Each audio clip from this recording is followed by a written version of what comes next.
Bonjour, je suis Emmanuel Simonet, je suis directeur commercial pour les marchés francophones de Téléperformance Knowledge Services.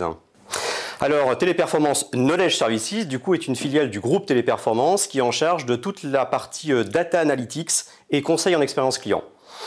Par exemple, nous optimisons les parcours clients, nous mettons en place des programmes culture client. Nous sommes également capables d'écouter la voix des clients, la voix des prospects, mais aussi la voix des collaborateurs, au travers des études de marché, au travers du feedback management ou au travers du speech analytics. Et puis nous sommes également capables de faire le lien entre l'expérience client, les données opérationnelles pour modéliser les comportements clients et choisir la meilleure solution proactive et personnalisée. Alors moi j'identifie trois tendances dans le marché actuellement. La première, c'est la personnalisation de la relation client. La marque me connaît et me reconnaît. Alors tous les ans, on fait une étude mondiale qui s'appelle le CX Lab et qui identifie des nouveaux canaux comme l'instant messaging, les réseaux sociaux, la vidéo. Il ne faut pas perdre de vue qu'il faut toujours demander en fait au client quel est son canal préféré et tenir compte de son âge aussi et de sa tranche générationnelle. On ne met pas les technos pour se faire plaisir. L'idée, c'est vraiment de diminuer au maximum l'effort client sur les parcours, de répondre du premier coup à la problématique du client et si on peut, enchanter le client, c'est-à-dire aller au-delà de ses attentes. La deuxième tendance que je vois, c'est ce que j'appelle l'empreinte relationnelle. Comment est-ce que deux marques peuvent se différencier l'une de l'autre uniquement avec l'expérience client ?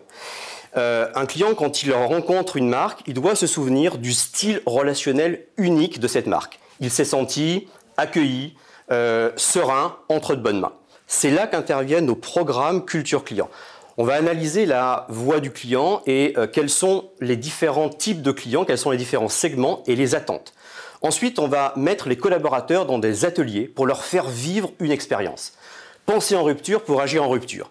Et puis ensuite, on va travailler autour du speech analytics pour coacher au quotidien les conseillers et pour que leur posture relationnelle s'adapte vraiment à l'émotion et aux besoins des clients. Ça permet aussi aux collaborateurs d'être acteurs de leur propre développement.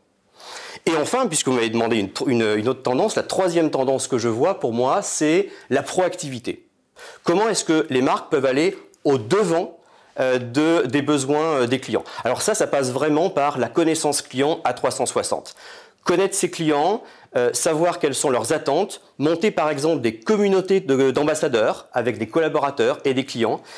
Ensuite, avec toute cette data, quali-quanti, on va faire tourner des algorithmes qui vont permettre finalement d'identifier les comportements de chaque client, les scorer par rapport au risque de churn, par rapport à l'appétence à de l'upsell cross-sell. Et puis ensuite, on va travailler avec les marques pour identifier la meilleure action proactive, la fameuse Next Best Action ou Next Best Offer à proposer à chaque groupe de clients. Et puis ensuite, l'analyse de la donnée, ça permet de faire le lien entre l'expérience client et le chiffre d'affaires. Par exemple, pour une banque récemment, on a réussi à démontrer que 1 point de NPS est égal à 6 millions d'euros. C'est pas pareil quand vous présentez à votre board qu'on a perdu 2 points de NPS. Et donc, ça permet de faire le lien entre l'expérience client et la valeur client.